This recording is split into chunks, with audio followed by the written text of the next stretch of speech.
last years of the 19th century, that human affairs were being watched from the timeless worlds of space. No one could have dreamed we were being scrutinized as someone with a microscope studies creatures that swarm and multiply in a drop of water.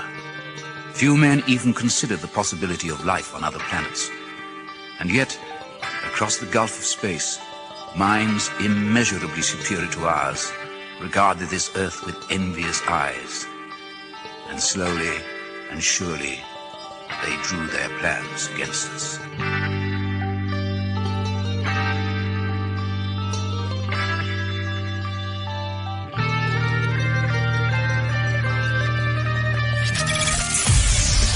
Broadcasting live from a tiny studio somewhere in North America. This is Dark Matters Radio Live. And now I give you your host, the silverback of ufology. Here's Don Ecker.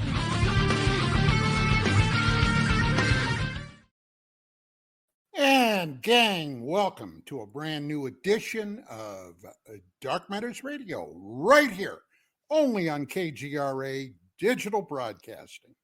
And as per usual, joining me tonight is Mr. Gerry, Mr. Mark Center, my two esteemed co-hosts.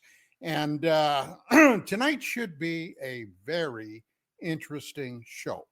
You know, several months back, we had a gentleman on from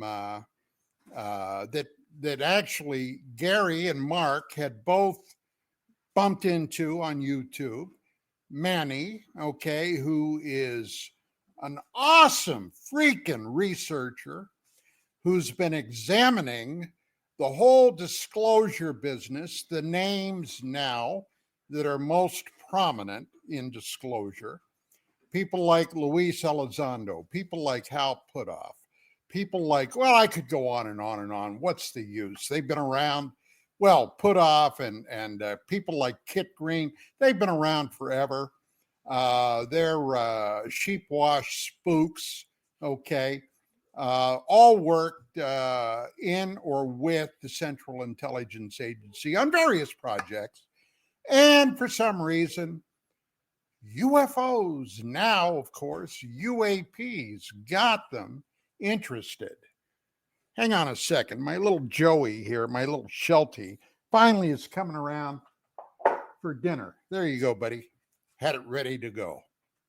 So anyway, we had Manny on a couple of times, and always some fascinating information. And then, a week or so ago, Gerry came to me and he said, hey, he said, there's this other guy out there, he said, who knows Manny. As a matter of fact, he does some of the same stuff.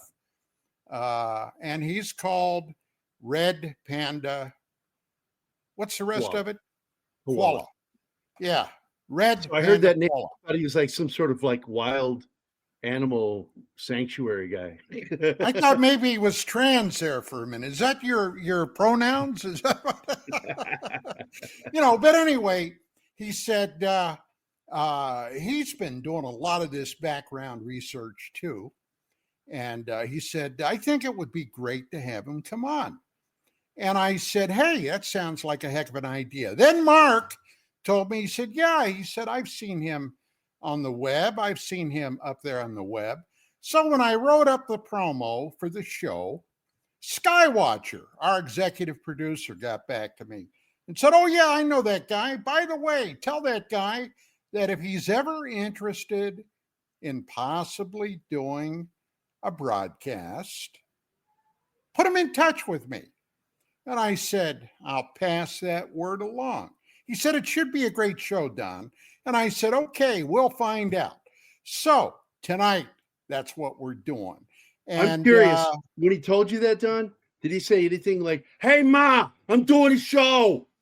Anything like that? No, that was right before. Right before he said Not after.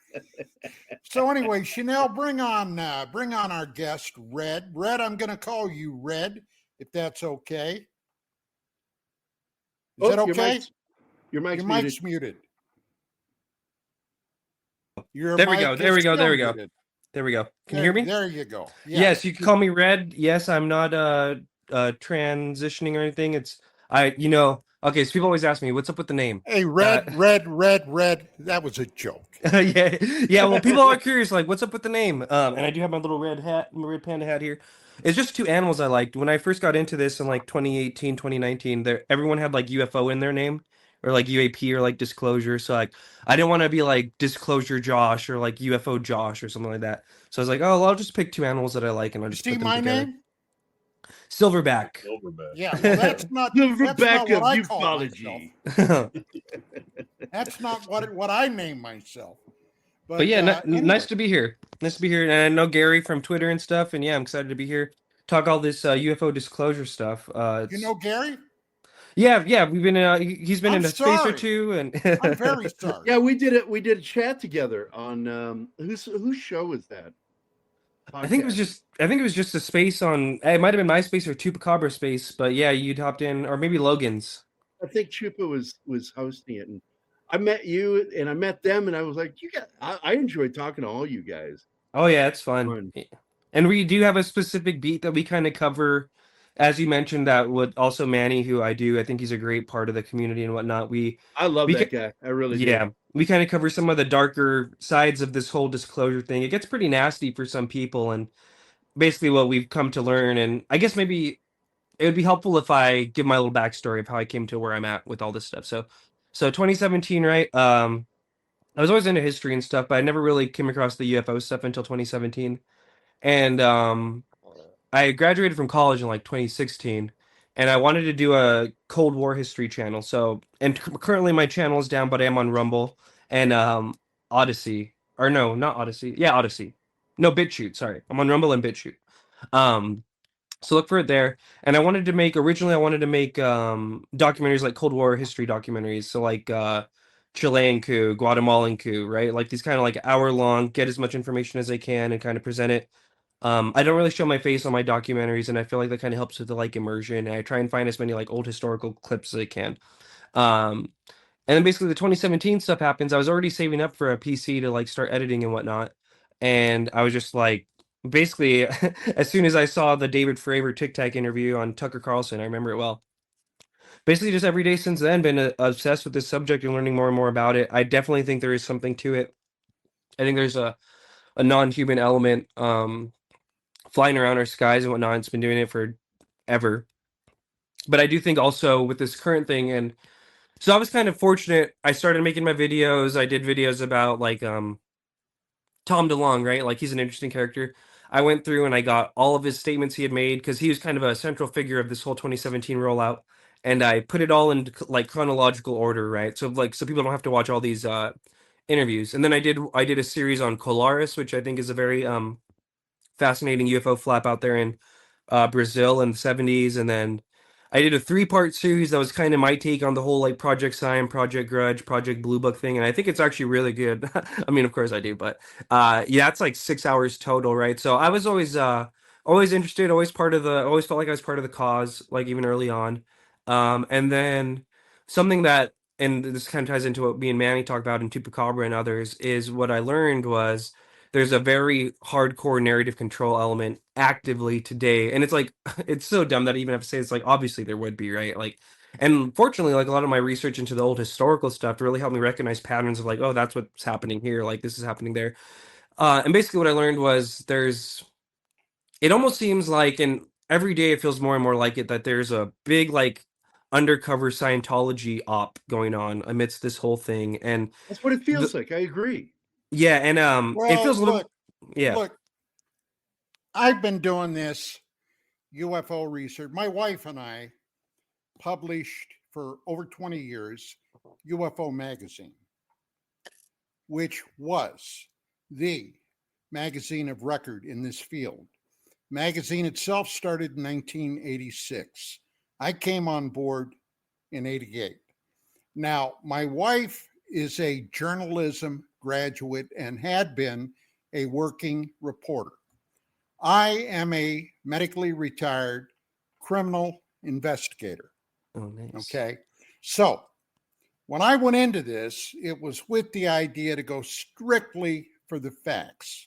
Now, as a result of that, over the years, I have met and got to know practically anybody that's anybody in this field.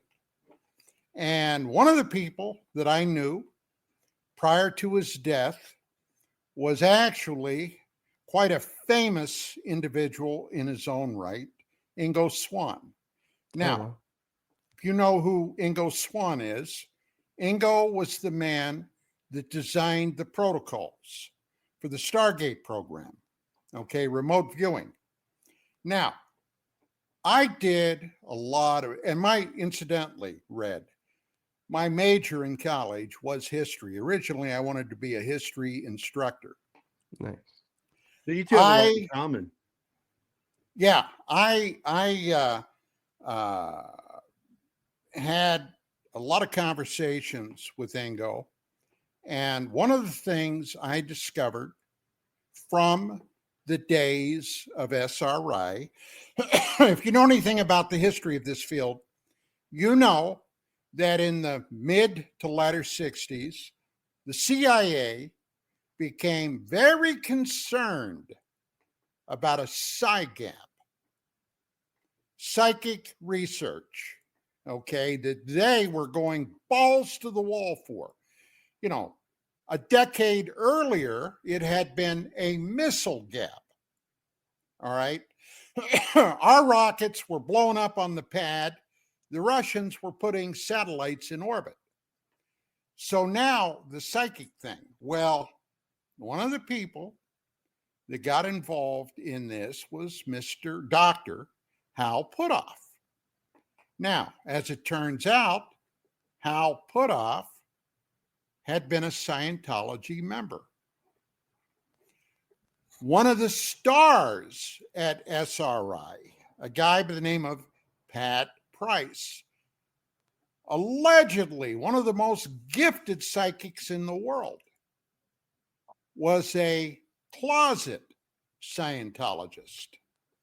Now, if you know anything about your history, you will know that after L. Ron Hubbard, who created Scientology, died, his wife, okay, continued on with the group. As it turned out later, after the IRS and FBI became involved, Scientology was at war with the federal government. And guess what? After Price died very mysteriously, it's believed actually he may have been assassinated. Guess what they found when they raided the offices of Scientology? All kinds of documents from SRI that Pat Price had covertly fed them. In other words, the son of a bitch was a double agent. Okay? So, yeah, you're right. Scientology is all through that.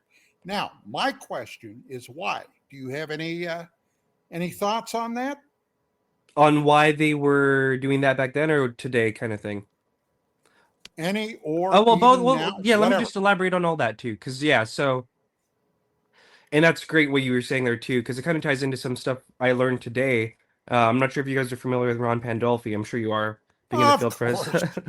Well, one of my friends just got back from a trip with him, and he had said that um, Ron Pandolfi told him that Hal Puthoff. So, well, I think what you're referencing partly there is Operation Snow White, which was the largest infiltration of the U.S. government ever by any force, and it just happened to be Scientologists in the 70s. They were in over 30 countries. They had 5,000 agents. They were in the Coast Guard, the IRS, FBI, all kind of doing what you were saying with Pat Price, like feeding information back to the church, monitoring how the church is being documented there. Well, he said that Hal Puthoff actually directed Operation Snow White, which to me honestly kind of tracks. Um, and yeah, so and back to what you're saying too with that SRI thing, it was even more than that. I think like there was up to 14 Scientology clears in the first remote viewing class of SRI when they started all that stuff. A lot of Scientologists were there. A lot of people don't even realize like a lot of those protocols. And you know, L. Ron Hubbard stole a bunch of stuff from a bunch of other people too, right? It's all kind of like an amalgamation of like Thelema and Blavatsky and even older stuff, but still, like, there's no denying. And during that time, you could find documents from I think Pat Price and Hal Puthoff, both like proclaiming like how great Scientology is and whatnot. Um, so yeah, there's definitely that, like the whole remote viewing thing, and I know there's plenty of people who are like into remote viewing who aren't into Scientology, but you can't really separate the connection between those two. Now, as far as the modern day stuff goes, you know what I mean? Like even like Lou Elizondo, somebody like Lou Elizondo, he calls Hal Puthoff his like mentor and like his kind of like almost like a fatherly figure when you hear the way that he talks about them. Um, and yeah, and something kind of like it's kind of like Lou Elizondo's whole little arc, if you will, his whole little rollout is almost kind of like Scientology in a way where it's like at first we were told he was the director of this program, right? That looks at objects in the ATIP, sky. Yeah. ATIP, yeah. And Which now we're seven. we Yeah. find out that's bullshit. We found out that's bullshit, and now we're 7 years in, and we're learning that actually he was remote viewing with Hal Puthoff, right? Like it was never part of his like rollout initially. Now we learn that he allegedly has psychic powers where he could shake the bed of a terrorist in Guantanamo, you know, with Hal Puthoff from a remote distance, right? So it's like they're slowly letting you in on like the real secrets of like what's really going on here, I think, and that's kind of an example of it. Now tying it kind of back to what happened with me and Manny and stuff and Tupa and whatnot. I noticed basically what I learned over time and after witnessing this community, and again, I was kind of inoculated from the Access game, and I'm sure you guys are kind of familiar with it too. Of if you want to get certain people on your shows, like you can't ask certain questions, kind of thing. There needs to be, and it's very weird, especially for a subject like That's why UFOs. Don Ecker is persona non grata with a lot of those assholes. I bet, and Don Ecker is a perfect example of like you and some of the project, not Project Sign, but that Sign working group in the '90s. Like, there's a whole like Jan Aldrich, I think, is another name that comes to mind, where it feels like you guys, which were a great resource of like '90s UFO research, like nuts and bolts stuff, have almost been kind of like iced out and persona non grata by the greater disclosure, Hal Puthoff's, Lou Elizondo's, right? Like, you would think there would be an easy collab. You would think Don Eckert, Jan Eldridge, people like that would be all up in the mix, and they're really not, which is kind of a red flag, I think. But what we learned was basically not only is this narrative control thing, but if people step out of line or they get too close, we saw really what could only be described as fair gaming, right? And I think Manny was on here; he told you about it. I've seen someone just to run through some of the craziest things I've seen. I've seen people, and mind you, it's like I have direct evidence of Hal Puthoff and Lou Elizondo being connected to these like online troll networks that basically if anybody questions Lou or does anything bad about Lou, they dig up all this dirt they could find about this person and their family. I've seen them pull criminal records for people's family. I've seen them hack family members' Facebooks and put like they died, like a threatening thing. I've Jesus. seen, yeah, I've seen they've also one of my friends, Chupacabra, he got hit really bad because we're super vocal about it. There's this like almost a lot of the UFO media landscape. Very few people talk about this because there's this like implied like silence that they do, and I think it's because people are kind of afraid they don't want to deal with it, which is just ironic because we're supposed to all be for UFO truth, right? But like people are afraid to ask Lou Elizondo questions. It's like no, that's not how it should be. Well, Lou Elizondo absolutely avoids me like the bubonic plague. Oh, I bet. I Yeah. met not face to face, but via telephone call. I had a very good friend, longtime friend, very well known public figure who passed away a year ago in January, Tracy Torme. He was the guy that gave the world sliders.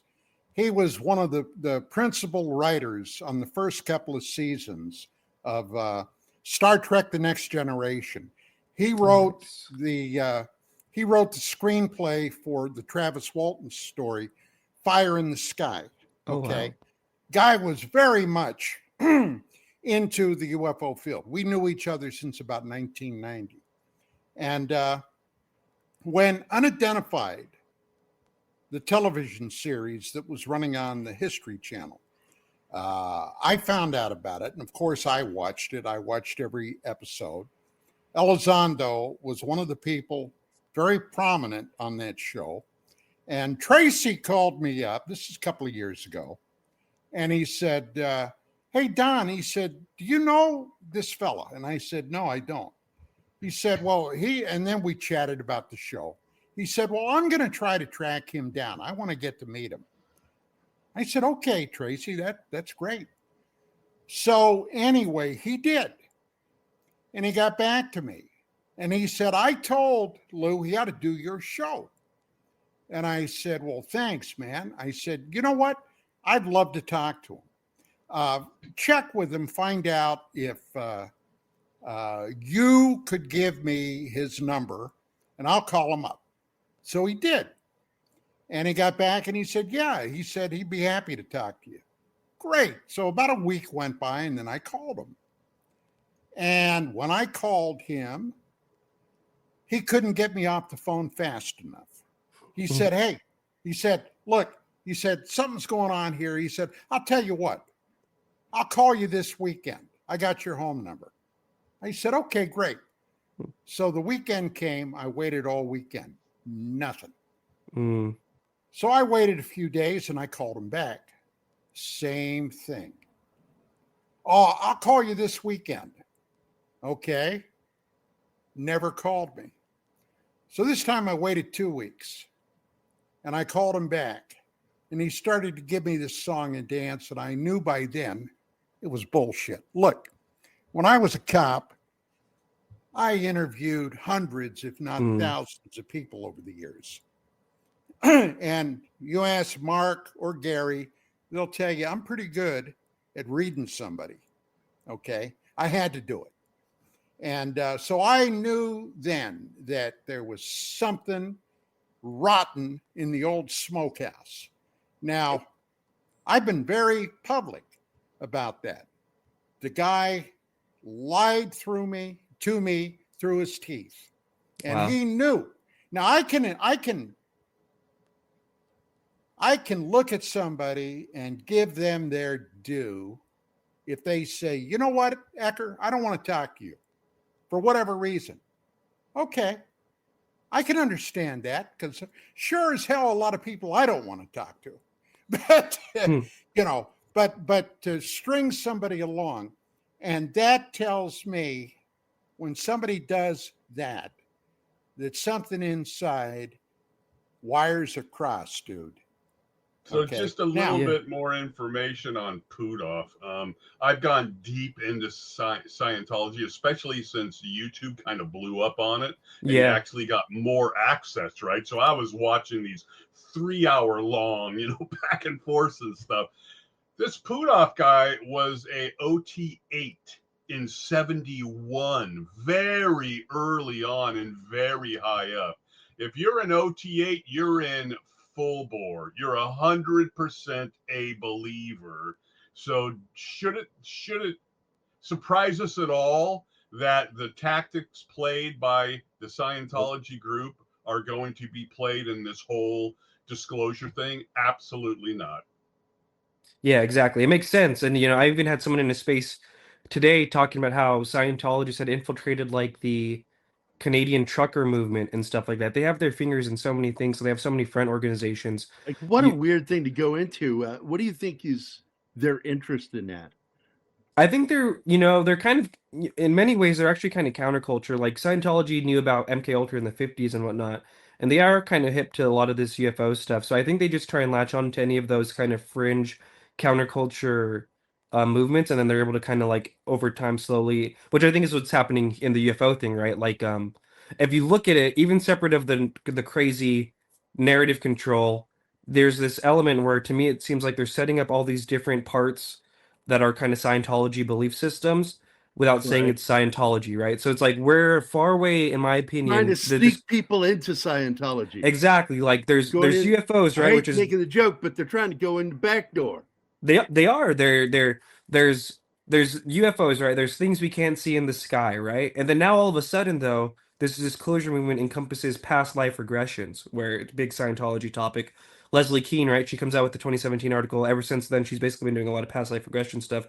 Now we have kind of like psionics, right? And remote viewing are all kind of one and the same and kind of looped in with UFOs where, like I said, it's very different than dots on radar, where we are and where we're going. And to what you were saying too, Don, with Lou, they were probably looking into you. And again, like I said, it's very weird to me that like you or people like Jen Aldrich or people like in Well, that kind. look. I Yeah. got to tell you something you may not be aware of.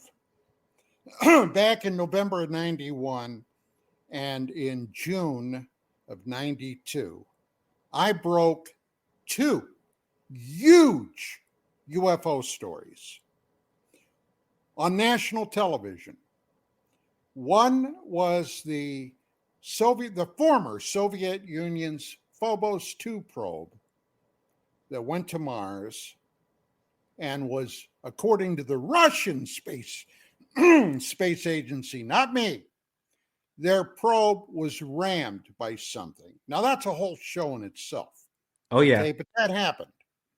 And then in June, I broke a huge story once again on national TV, NBC, and then Larry King Live, CNN. This is before Larry went down the tubes, of the the STS-48 space shuttle video, where it basically encountered a bogey. You remember that UFO. Red? Yeah, the first one I definitely do. The second one, I'm not sure if I'm gonna have to look that up after. It's this, just to describe it for him, Don. It's that shot from a portal on the shuttle. I mean, from the shuttlecraft, that something went up into the air from Earth. Oh wow! Yeah, no, I'm gonna have to look into that one. The first one I'm really familiar with. It was fired. It was fired upon. This UFO. Something up there in the sky was fired on. Now, I went on Larry King Live to talk about this. I knew the producer, okay, and I had called him up and told him about this. And he had me go down to CNN in LA, and I went down, took this video down to him. Now, by the way, this video was from a direct NASA feed. All right.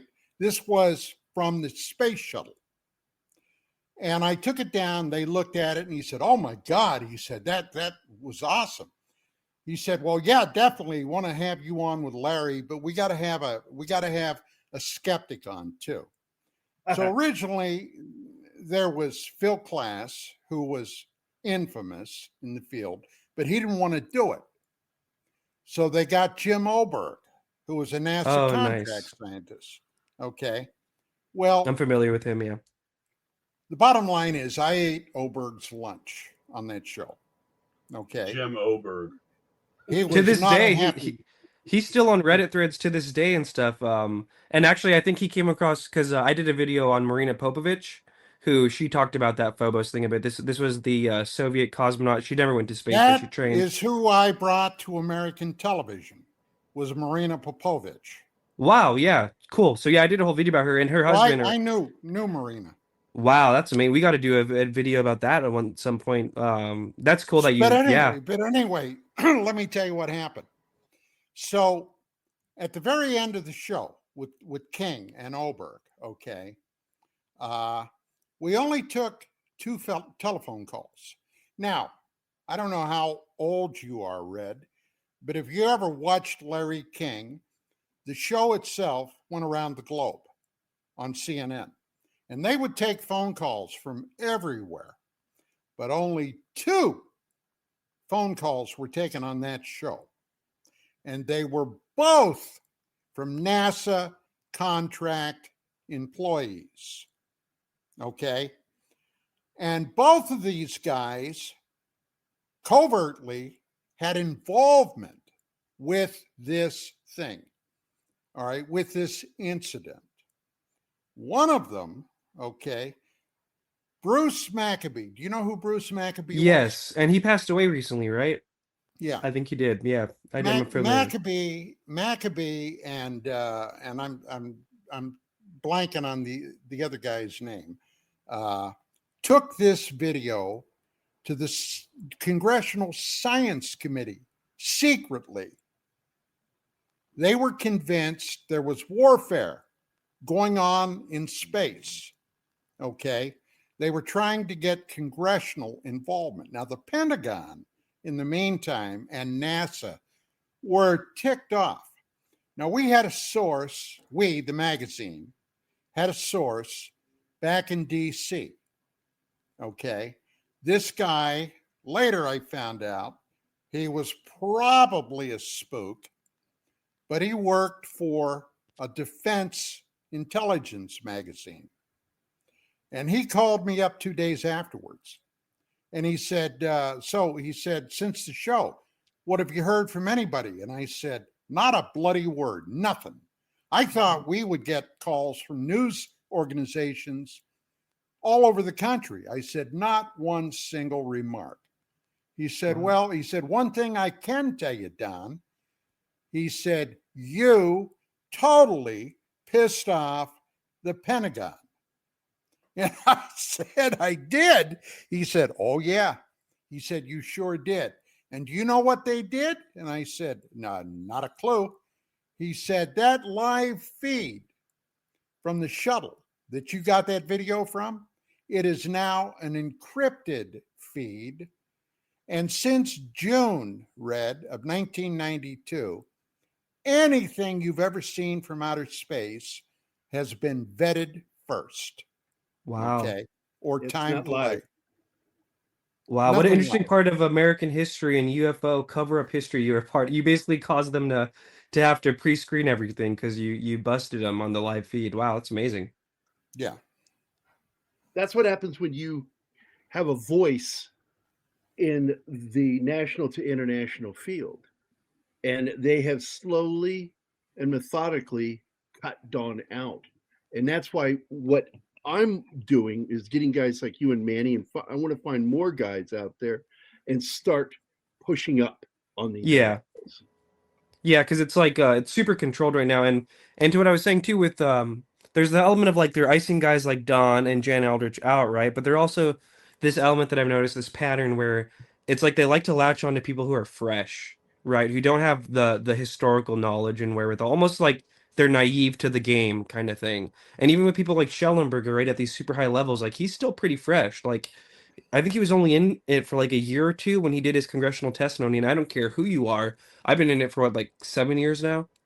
Like it takes like a solid like 3-4 years to even get a sense of like the landscape and what's real and what's not. And I see this disclosure group, the Lou Elizondos, the Halpudovs, they're like they're propping up these little channels, right? Like they won't go on Don Ecker's show, right? Legend here telling us about this, but they'll go on these like random small channels and almost like foster them to become big to where they kind of have control and they know they'll never ask a hard question. They want control of the narrative.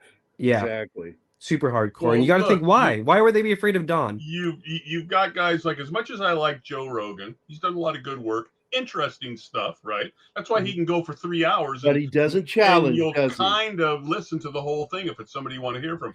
He's out of his element. He doesn't know what to ask.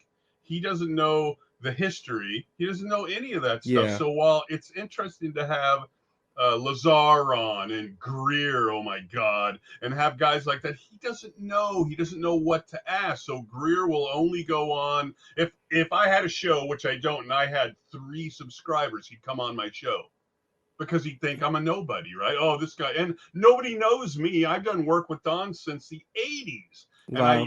I was very involved in this thing for decades, but he's not going to know me. So possibly I could get him on, but why would you want to have a lunatic like that on? It's just a waste of time. They brought me into a skiff. Why would they bring you onto a skiff? Yeah, and they already have like a whole, I'm sure you guys, we've all seen it. They have this whole like lineup of like people that once you're tapped into that little network, they, you get Lou Elizondo, then you get Gary Nolan on, and then you're going to get Diana Pasolka, and it's all kind of like the same names because it's running. a safe space. Yeah, it's all the same names kind of running, pushing the same kind of narratives, which also I think ties back into the whole thing of like, you'll notice a lot of them, they'll hype up Jack Parsons, right?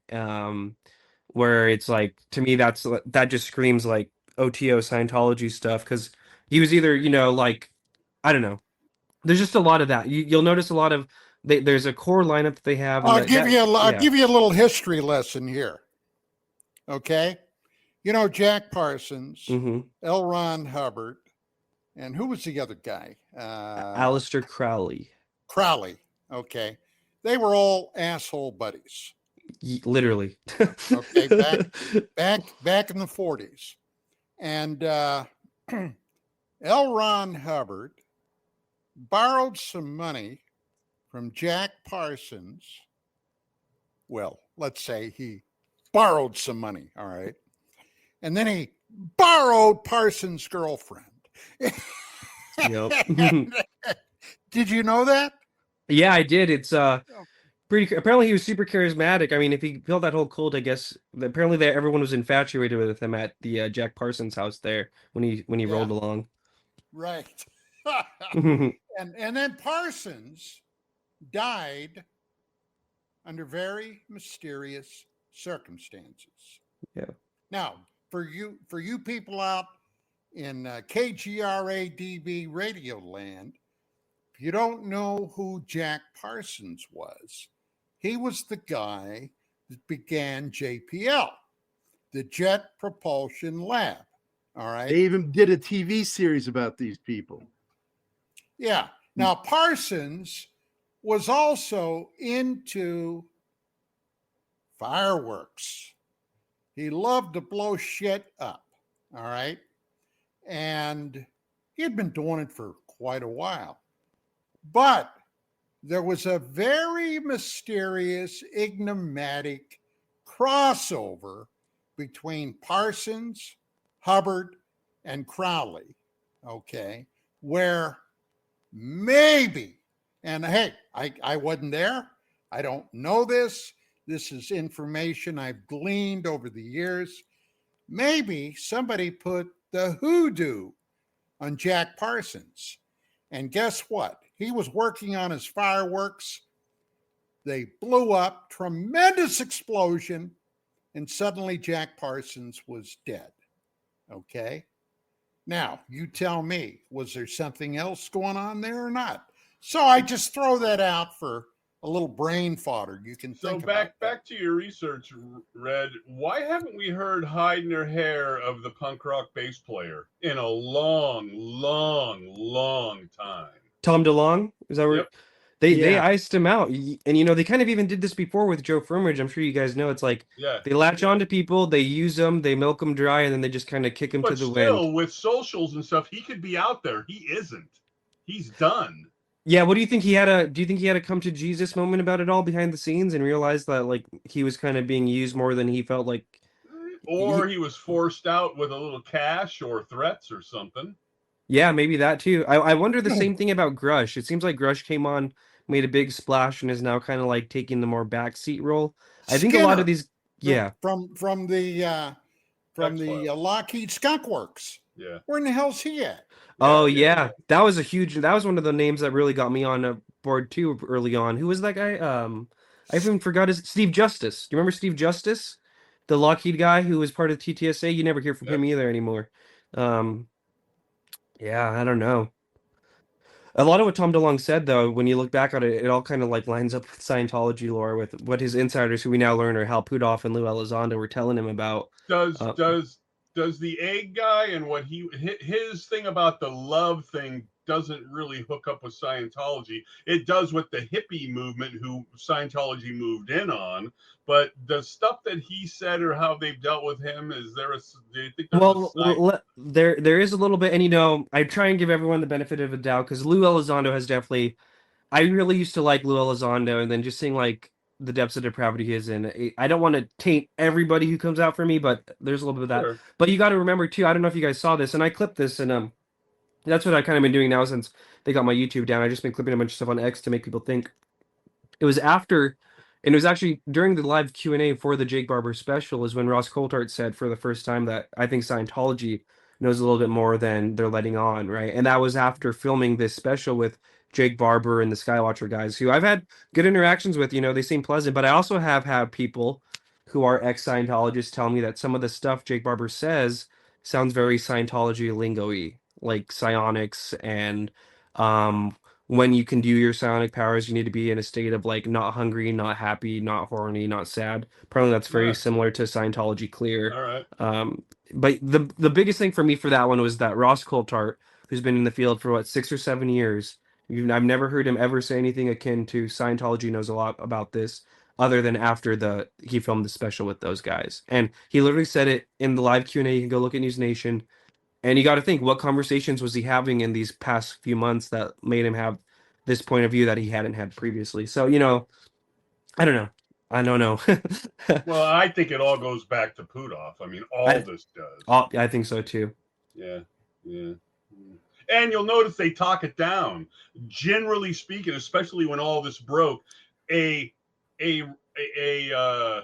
small remark about Scientology would be made about Puthoff, but it was never fleshed out for the general public. Oh yeah, he was sort of involved for a short time. OTA, come on.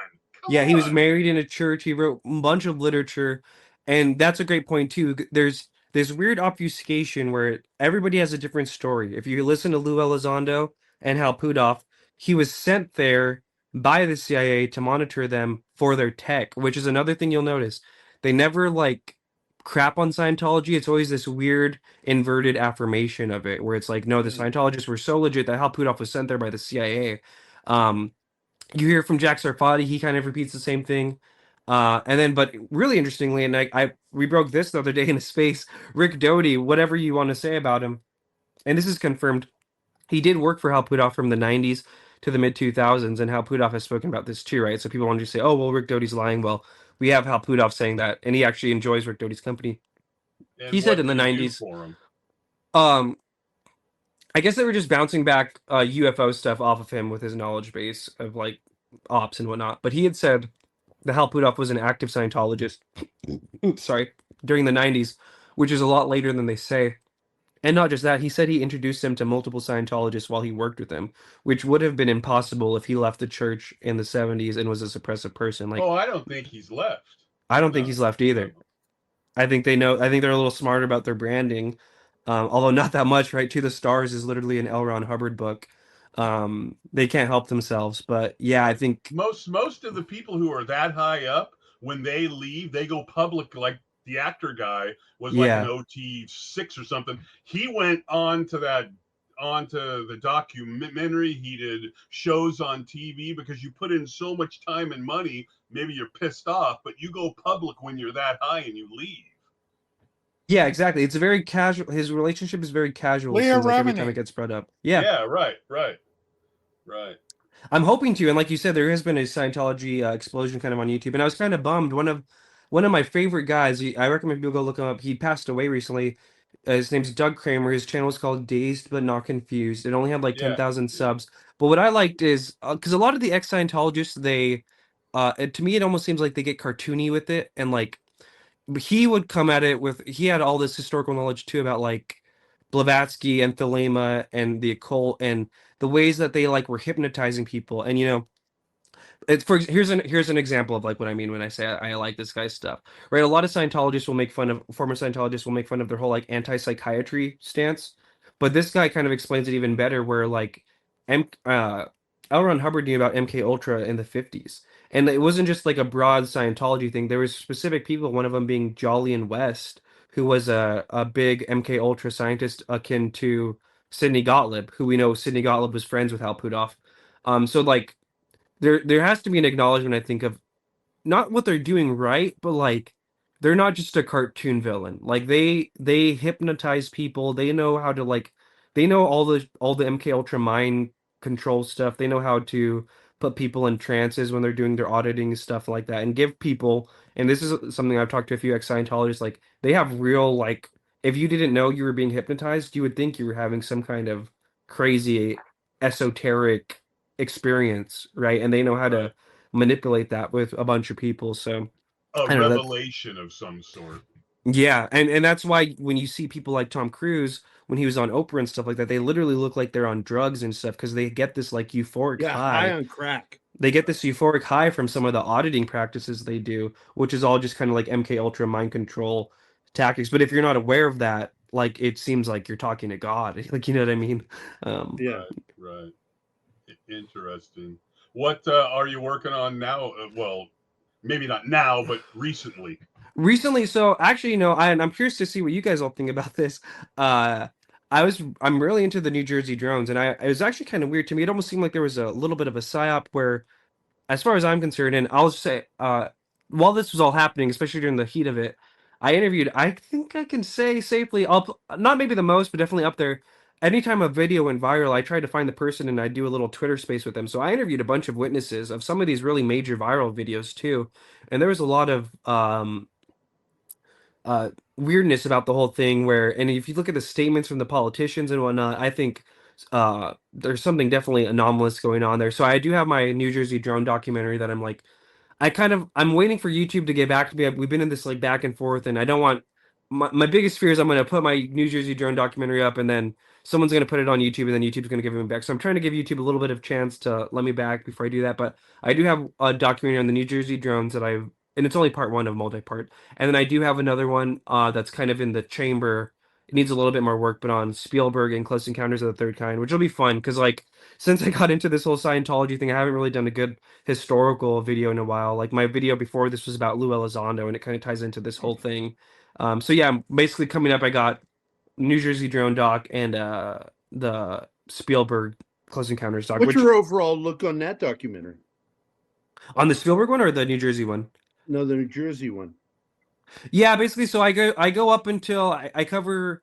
Well, are you guys familiar? I think these drone incursions have been happening, and people will say what they want about Corbell, but I think some of those leaks he got from the UAP task force, like the USS Omaha footage and stuff like that, there's this through line, and I don't know what it is, if it's China or non-human intelligence. I kind of lean NHI, but yeah, basically. So I cover a lot of the previous drone incursions. There's also another big one. I don't know if you guys remember, like 2020 in Colorado. Very similar event as to what happened in Jersey. I was just going to mention that. The drone situation apparently happened in Colorado, and that kind of made a splash, and then it quickly went away. Yes, okay. And it was very similar too. I was very fascinated by that.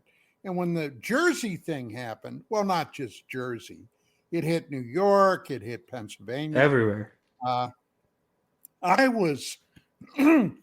to begin with, I never believed and of course this was under the Biden administration. I never believed for a second that they didn't know what the hell was flying around. That just didn't make sense. Okay? Yeah. You know what kind of stuff you could put on some of these big commercial drones and drop it, and what would happen? This would freak people out if they knew about that. And the fact that he said, "Oh, gee, we don't know what that is," bullshit. Okay, I'm calling bullshit on that right up front. And then I thought, well, Trump will finally come forward. And what did they release? The FAA is aware of these drone flights. What the hell's that mean? Exactly. Who the hell's flying them? Okay. Well, is it a government thing? Is it a military thing? Are they testing out new technology? What? Okay. And of course, you never heard. There's also this issue, and I use the Mexico flap Jaime Maussan from the 90s, where when people start to see stuff and the video cameras, in this case cell phones, come out by the thousands, you start seeing a whole lot of more weird stuff that's misidentified, fake stuff. And when this happened, it just freaking exploded all over the nation and all over the world. And it's hard to take the wheat from the chaff there, because just like in the 90s with Mexico, we were overwhelmed. And it's like, well, I don't even know what to think of all this now. Yeah, no, definitely there was a lot of stuff that got in there that was like a lot of people are looking at for the first time. But there definitely was a lot of other stuff. Like, and even if you take the statements like the Coast Guard count or some of these the FBI investigator statements, right? Like they didn't, or at least they're telling us they don't know what it is. But yeah, I'm curious for the panel.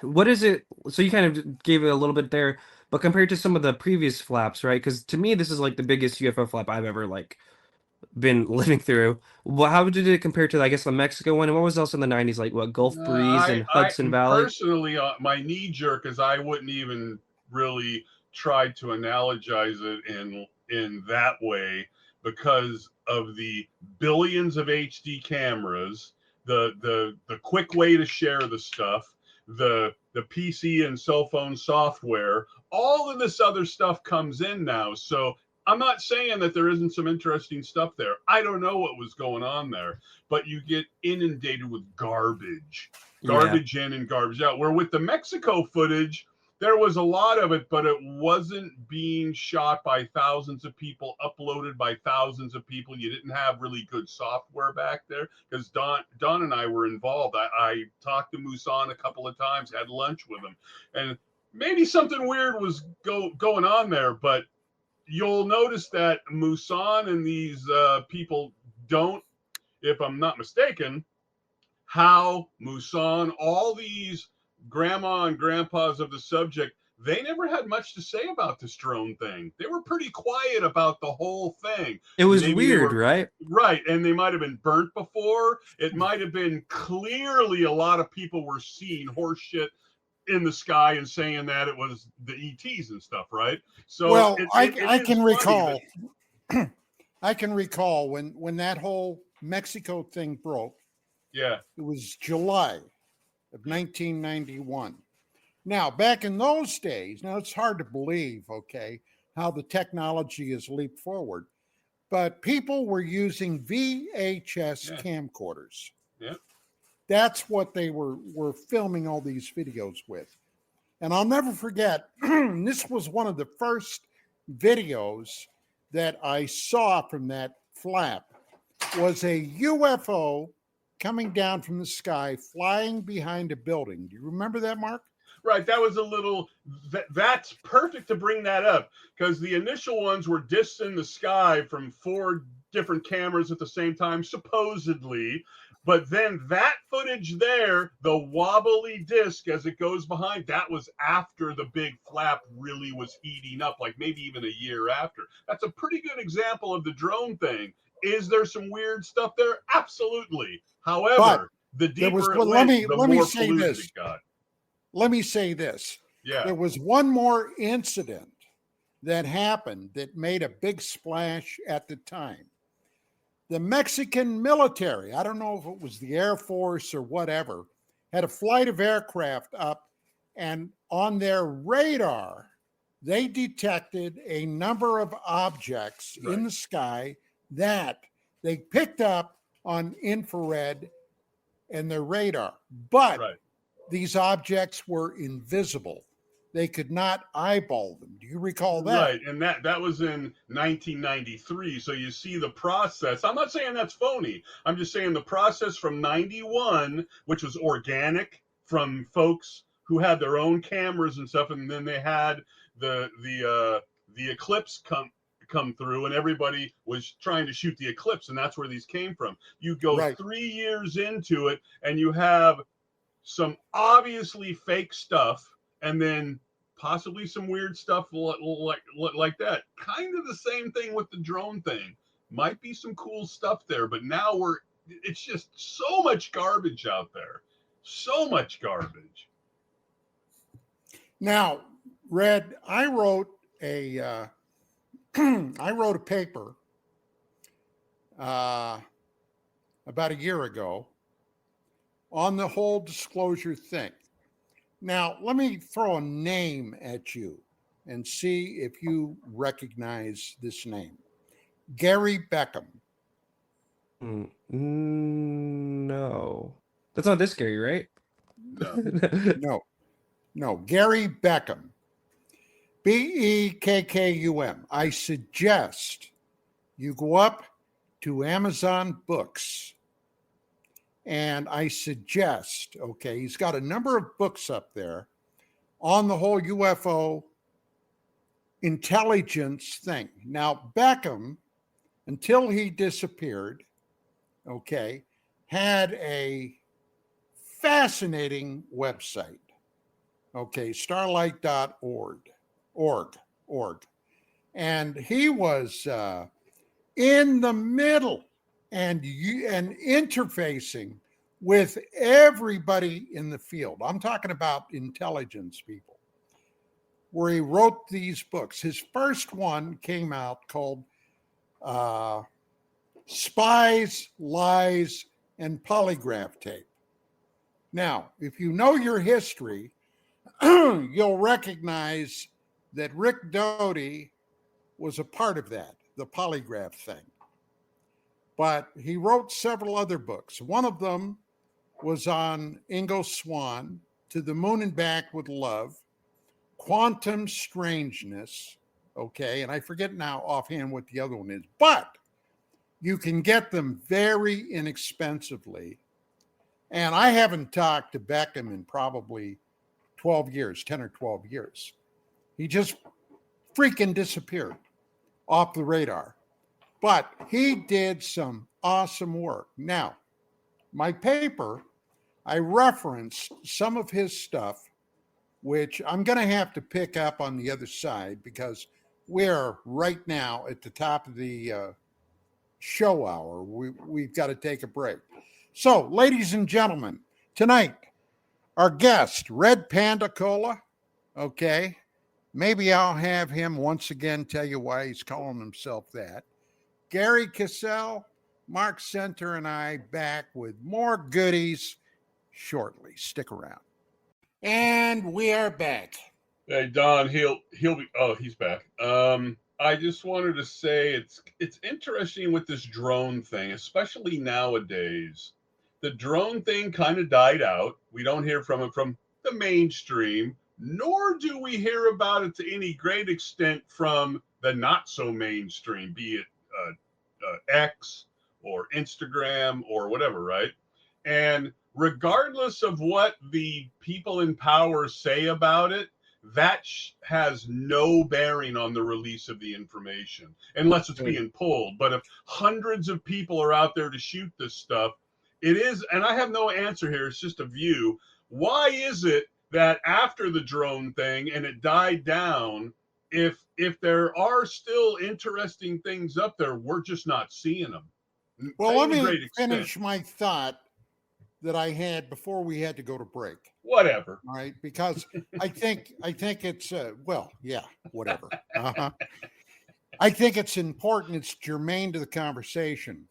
But I ended up writing a paper on disclosure. Now, I took a bit of information from Beckham's books that he had laid out actually years ago. And basically it's this, going all the way back to Roswell, June, July 47, okay? Whatever it was that crashed in that field in New Mexico, okay? The military got out there pretty quick, and I was actually graced to literally discover an actual participant to that event, all right, down in Roswell. I'd taken a trip to Roswell for a number of reasons, but anyway, I discovered this guy who was visiting Roswell at the time from Texas, had been an original guy in the 509th, okay? And he was one of the people that went out on his squadron, T Squadron, to pick up debris. Now, this is interesting because he told me that he saw 4 bodies. 3 of them were deceased. 1 was still alive, that he told me that basically had a short conversation with him utilizing the alleged ET's telepathy. All right. Now, wow, something was discovered down there. And this was part and is part of the overall secret. There is what has been described, and it was actually Beckham that wrote about this, a core secret that the powers that be will never let go. Because according to the information, it's so disturbing that it would adversely impact and affect the American and world population if it became known. Now, here's the other thing. Surrounding that core secret, and I'm sure, Red, you'll know what this is an SAP binder, a special access program, which means that unless you have a distinct, direct need to know, you'll never know what the hell's in the center of that. When it's SAP, it's a federal felony to even acknowledge that you know it's surrounded by an SAP, a special access program. So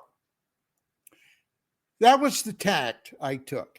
Now, I basically, when I was writing this paper, indicated several times where there seemed to be military activity of a nature. In other words, there was some shooting going on. And that could be one of the reasons that so much of this is still top secret today. And for these people, and you mean the UFOs were believe, shooting the humans? Sorry. shooting at each other, Okay. shooting at military conflict in near Earth space. Okay. Wow. Do you ever watch the feed on the ISS? Sometimes, and definitely I'll see it if something interesting happens. Someone will clip it. Yeah. Do you ever notice how on the ISS feed, if something unforetold flies into the screen, they immediately lose the feed? Yeah, I've seen that happen a few times. Uh-huh. Uh-huh. Now, what does that mean?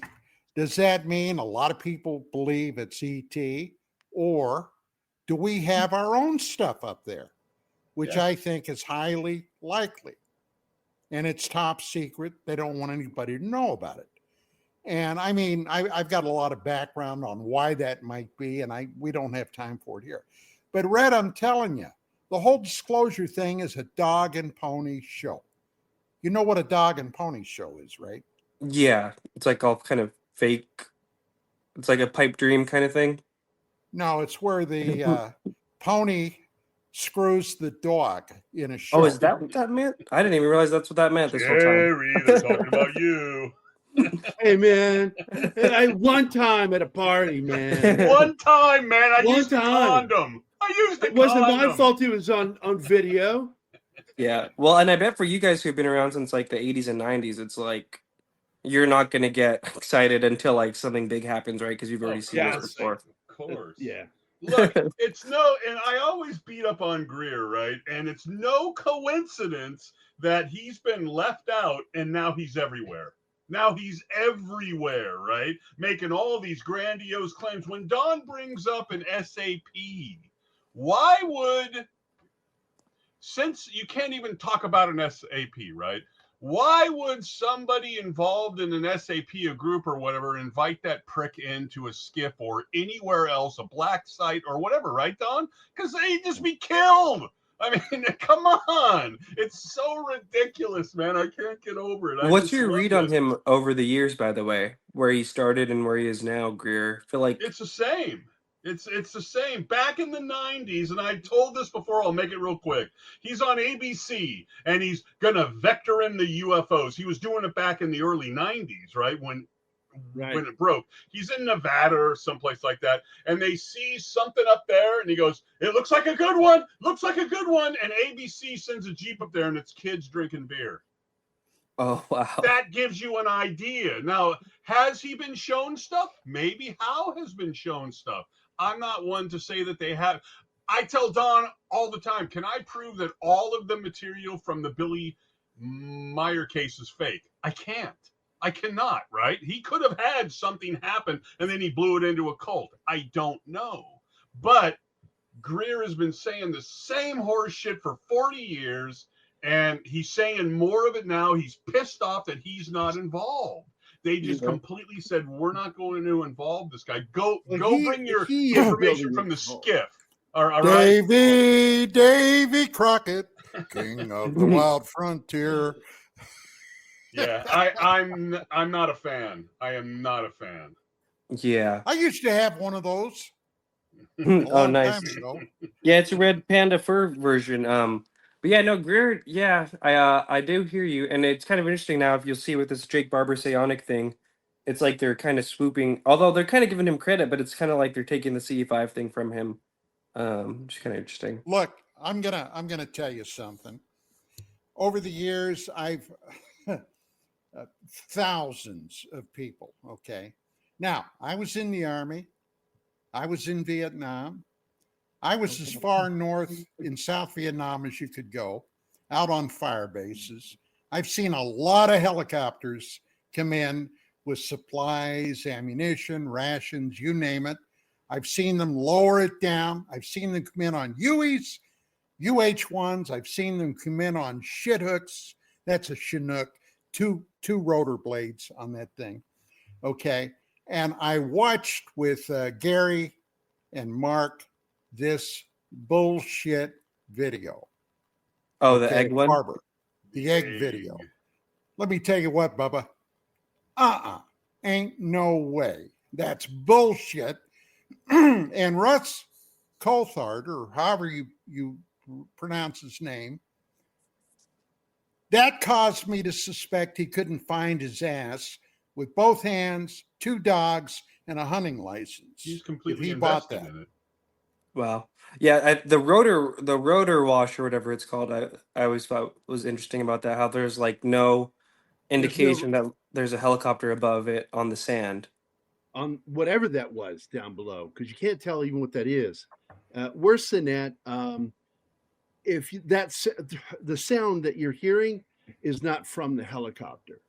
No. Because when you're in the helicopter, and I've been in helicopters in the military too, and I'm telling you, you don't hear the wash. All you hear is that fucking engine right above your head. So you don't Red, hear the wash until you're on the ground. Did you see the clip from the MUFON guy who was a helicopter pilot, and he just debunked the entire thing? If you haven't, he has to send it to you. Yeah, send it to me, Gerry, and I'll clip that up and put that out too. That's interesting. Crazy. Oh, the one that you sent to me. Yeah. I'll send it to you, Panda. Yeah, it's great because he flew them, and he wasn't like me. He's calm, and he says, "Oh no, here's what's wrong with this clip," and he did that work. So let's run with that, right? And let's run with it. It's totally fake. What do you think is happening here then? Why? And I've talked to Jake Barber. He seems like a nice guy. I actually kind of want to go out to one of their events just to see with my own eyes. Smoke and mirrors, buddy. Smoke and mirrors. Okay. For who though? For what benefit? What's the motivating factor? I made the observation years ago when Unidentified was running on the History Channel that on every episode of that program, hey, now they did have some good stuff in there. Okay, yeah. Don't get me wrong. I'm not knocking the whole thing. But by the end of each episode, they had one underlying theme. There might be something coming down the road, and this is, in a way, a soft disclosure to the American public. Because when it gets here, if it gets here, they don't want everybody shocked to their core being. Now, that's possible. Maybe at the time it is possible. But the other thing was these guys suddenly expanded their horizons with all kinds of goodies that you can invest in. You guys remember this, right? Yeah. You can invest in TSA to the stars. And build a rocket ship. That's when it hit me. This is bullshit. But Don, you're forgetting one thing from some of these people in the TSA and Associated security. Remember, it was all about security. We have to be in on this so we can secure the earth, it was all about the military complex, that whole thing. Yeah. You can't take that out. The money is huge. Oh my goodness, look, something's going to come in. And it could be something like the meteor thing, right, from the movie. But in this case, it's UFO instead. Oh yeah, and they all are. You can see a lot of them already kind of have these little orgs like set up almost to get the contract when it goes out, right? Like absolutely. Even Disclosure Fund and Americans for Safe Aerospace. And I do like Ryan Graves, and I do think something like that needs to be made. But even at the congressional hearings, right? It's almost like an infomercial type vibe where some of the congressmen are talking about like, hey, don't you have Americans for Safe Aerospace? And Ryan Graves is like, yeah, I do. It's great. It's like, okay, you guys And are that's all really what working it together. really all comes down to is I think the reason why these guys want to do soft interviews and start new things, and you see too much involvement of the government. Too many of these guys making whistleblowers are still working for the government, that it begins to really come off as a dodge. It really comes off as a money-making thing. And that's all I see now. Whenever I hear Lou Elizondo or these guys, I just hear guys that are just trying to sell whatever it is they're trying to sell for money. Well, when I was in the Army, I had a top secret clearance with a crypto access. Now, what that meant was I didn't have a need to know unless it was in the course of my duties, but I had as high of a security clearance as you could get, okay, as a military member, as high as you could get, which didn't mean shit if you didn't have a need to know. And that's the operative phrase, a need to know. Now, a lot of these guys, like David Grush, okay, I got to say, when he did his testimony at Congress, I was pretty impressed with what he had to say.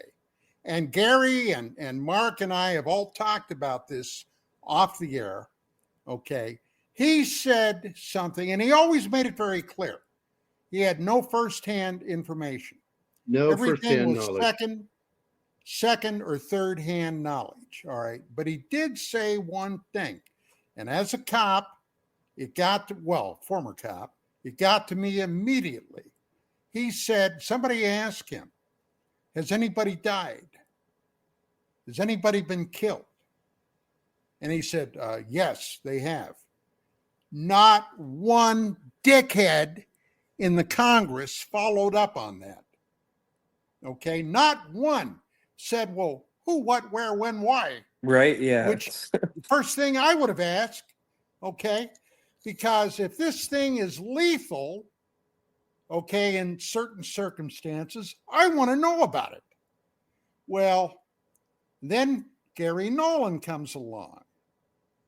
And I don't know quite how I feel about Nolan, but he has said that every pilot that has had a close encounter with these things, particularly in the air, have suffered effects from it. I'm sure you guys are all aware of that. Yeah. What's the story on that? No question. Nobody's talking about it. Yeah. Also, there's a big picture here of, let's take all this disclosure stuff here and all of these people who are involved, okay?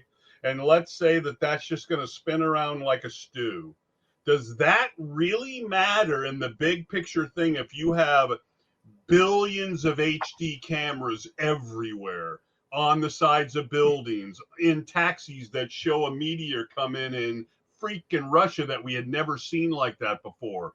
Bigfoot, whatever. Does this mess over here actually keep us from releasing possibly extraordinary footage? Where is that footage? I'm not saying that there isn't some interesting footage, but I'm looking at extraordinary footage, right? Because we have so many cameras pointed to the sky that are hooked to computers with nobody on it, that are on 24/7 and such. I'm not saying we should be awash in this, but it doesn't matter what these guys are doing, really, to at least get some footage that's like, oh my God. You know what I want to see, Mark? What's that? I want to see some good footage of the crawlers out in the woods. That's what I want to see. Okay, the cryptids or whatever, because those cameras are everywhere too, right? And even with Bigfoot, I've seen some interesting Bigfoot stuff, but it's so polluted. You would think with these hundreds of thousands of cameras that we could finally get something like, wow, I have no idea what this thing. That Skinwalker Ranch is a perfect example. There's all sorts of horse shit that's going on out here, and we have cameras everywhere. And then we look and go, what the hell is this? What the hell is? Oh, he got a thing on his head, and it might have almost killed him, but we're still allowing folks out there. It's like, well, what are you talking about? You're talking about the dude running around with the shotgun? Yeah. It's a TV show. It's a joke. And it's like the public should actually take it over, right? Guys like you who could write about the stuff, and other people need to get out there with their HD stuff, put all this stuff out there, and just start combing through this stuff and find some Will Smith style Independence Day, reaching down to get his newspaper, and he looks Mark, up and he goes, "Oh my God!" They don't like me. They don't like me, buddy. I can only imagine. I want to do a Elizondo transition. Yeah. What's that? I can only imagine what Lou came across that made him not want to do the interview with Don. It's probably just like, he's like, oh, I don't know, man. Don's just a big old teddy bear. The gorilla thing, silverback thing, it's just a play. Well, it's not like we're going to discount everything the guy says. You can't, right? You can't discount everything the guy says, but he's never held up that. What's the guy with the dude who has the show with the journalist from Vegas? Nat Corbell? Corbell. Hey, Red, do you have a what's the thing called with the switch? Oh, the dead man switch. Do you have a dead man switch? Oh, yeah, that's Red? Such a bullshit. I actually don't. Yeah, it's funny. Well, you should. Just say you do, just like they did, because they're obviously lying. Because there's a lot of theatrics, right? Or did you see when he was mad at Schellenberger when he was all at the hearing, like on the phone with Schellenberger, that his name wasn't in the thing? A lot of theatrics. Right. And I'm not saying he doesn't have some real. I don't know, but it's so polluted with egos and everything else. Well, I'll tell you, with Jeremy Corbell. Okay, back in the day, I'm talking about 1989. Yeah. I knew George Knapp, still know George Knapp very well. He was doing his TV journalism thing. And when the Bob Lazar story broke, okay, when he was finally identified, I knew John Lear, I knew Lazar's buddy Gene Huff, and I met Lazar. Been to his house several times, Bob Lazar's house in Vegas. Oh, wow. And I got to tell you, when I saw Jeremy Corbell do that documentary video thing he did on Bob Lazar, you know what I saw in that? And I was involved. Someone dropped some acid before they made it. I'm telling you. I was involved in the Lazar story almost from the get-go.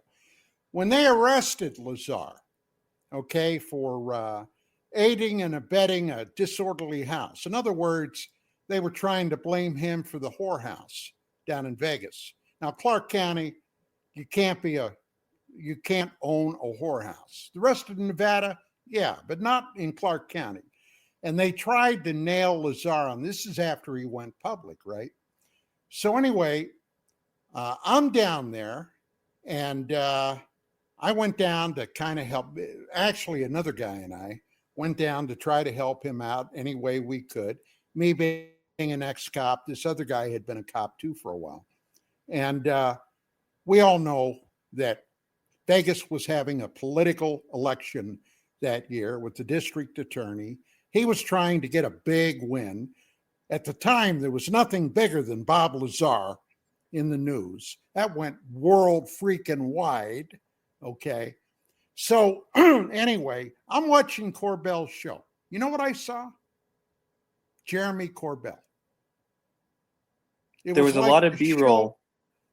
There was a lot of Jeremy Corbell in that story. Yeah. Now, I am not a presenter like that. I've never made a document. Well, that's not true. I did make one, but that's beside the point.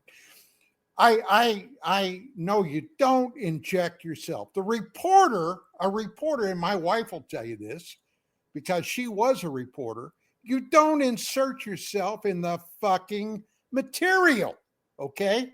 It's not about you. And he did it to the most degree ever. Yeah, that's what I'm saying. Half of it was literally B-roll of him on the phone. I want your hat, dude.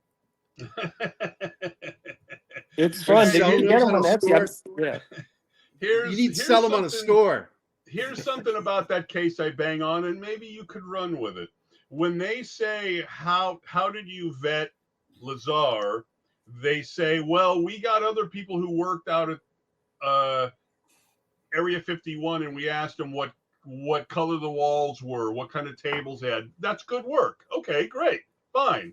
They never did that with his education, and that's with Knapp as well. They never brought him to MIT or any of these places. Spent the weekend out there and walked around, and they pointed out, start saying names, because people are still alive who we went to school with. I'm sure instructors are too. They never did that, or did they do that and they didn't like what they heard?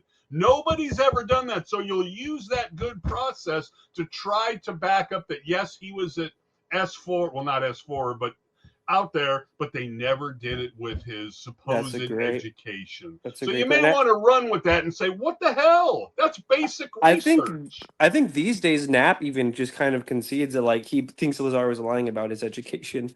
I think that's where we are with the whole thing. But that's not good enough. Knapp has involved himself so much with Corbell and really with Lou and all this shit that his credibility is damaged now. Right, but he had 30 years to do that basic journalistic research, and either he did it or he didn't do it, right? Yeah, and it's Knapp's kind of from your guys' era, where it's like he's the one guy from your kind of era that kind of went all in on this current disclosure thing. Because, like I said, like, it's crazy that Jan Aldrich, people don't even know who that is, right? And it's still alive and stuff like that. Or he's on Facebook. Yeah, apparently that's where it's all popping, where all the old '90s researchers are on Facebook. Right. Well, I've heard he's not a fan of the this kind of disclosure stuff, and a lot of people from that kind of they're iced out, but also they kind of don't even want to be a part of it. Is the vibe I get? Yeah, I'm not sure. I mean, why is Howe not really involved with that? Why are some of these people, Musan or whomever? Now, granted, they're older, and Greer, they're older, but isn't it interesting that they kind of, I don't really want to be involved with this. This is what you were hoping for. This is what you wanted, and yet they've stepped back. So it's interesting. Yes. Mark, just to let you know, I think Mark's very angry. You would tell us what you really think. Okay. I think Don, he's just when angry you're in and this old. room, Don, they won't appear with you, so shut up. Mark just sounds like some guy that's had trouble with his plumbing. I've got tons of problems with my plumbing. Well, that's the thing with this field, right? There's so much stuff where it's like, there's so much stuff that's like exciting, but there's so much BS and so much stuff that just kind of makes your blood boil, because we all want to see this subject go as far as it possibly can go, right? And then when there's all this like 40 minutes of B-roll of Jeremy Corbell in his bathroom floor with a purple light. That's the weirdest shit. I'm telling you, dude. I was watching that with my old roommate, and I'm like going, are we supposed to be high while watching this? Because this is fucking weird. I gotta tell you, when I decided to immerse myself into this field, I did about a 6-month intensive deep dive into the whole UFO gestalt. Okay. And the people that were still alive, I got in touch with. People that were infamous and famous, people like Ivan Sanderson, Donald Kehoe, nice. I could go on and on. Richard Hall, I did know, but Kehoe and Sanderson were both dead, but their writings were around. Mm-hmm. And buddy, I went deep into it. And my point is, this shit that we're experiencing right now has always been there. They've always had the clown show. There's always been a clown show. Yeah. Okay. Hey, Red. This is not new. So as a younger guy, what would be your view of not only the cases that have been blown out of the water but always come back, like the Dr. Jonathan Reed case and cases like that are clearly blown out of the water, but then the next generation comes in, much like flat earthers, and they just discount all of that information and they jump on board and say, oh yeah, the Reed case is completely confirmed and it's real. And it's like, what's an older researcher to do but just throw their hands up in the air and go, you moron? Yeah, I bet. And I bet when you're getting told by people who are new to the field, they're like, you don't know what you're talking about. I could bet it could get frustrating. But Yeah, the information's out there. That's the whole thing. It seems like there's a big segment of this whole conversation that banks on that banks on this like fresh crop of people to, because even Lazar's story, right, has a bunch of kind of holes in it, and we kind of discussed some of them. And yeah, and I think it kind of goes to what we were saying earlier too. Like they like this naivety, they like to interact with people who don't know anything about the subject, so they could just kind of peddle it. It's crazy. Like even with Lou, right? Like in his book, I think only one or two people have ever asked him about his remote viewing a terrorist thing. Right? It's just like right. They just go to people who don't even think to ask that, which is crazy. But yeah, the Reed one I'm actually not too familiar with, but I do know there's a few of these cases where it's like, yeah, it seems like it's kind of been debunked or whatnot. Yeah, I don't know. The grift. Yeah, I don't know. It seems like it's the nature of the Facebook short, the YouTube short, and you're watching this stuff, right? And when you go down that thing, I'm looking on there and I'm seeing all this cool AI stuff. But I know better. Yeah, that's dangerous. I've been around, but somebody who hasn't been around may look at that stuff and go, oh my God, I can't believe that this is actually happening right now.